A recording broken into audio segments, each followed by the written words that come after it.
88-year-old man is recovering tonight after an alligator caught him by surprise and attacked him. Good evening, I'm Greg Hurst. And I'm Mia Gradney. The man lives by a pond in Fort Bend County and often feeds the gators. Yeah, he had just finished feeding this big guy when he was bitten today, but officials say this attack could have been prevented. Sherman KHOU is live in the Greatwood neighborhood in Richmond, where it happened. How is he doing tonight, Sherman?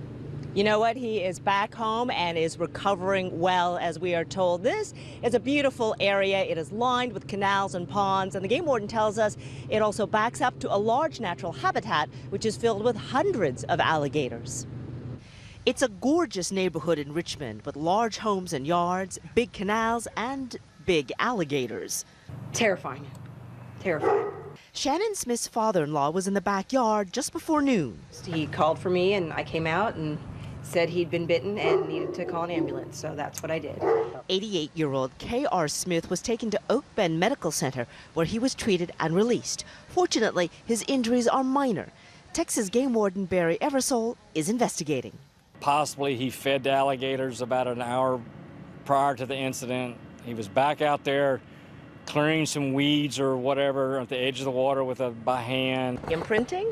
Yes, ma'am, definitely. They associated him with food.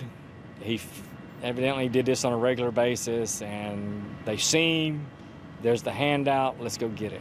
We don't know if the alligator we spotted from Air 11 is the one which grabbed Smith. He told me that this alligator, particular one, is about 8 foot long.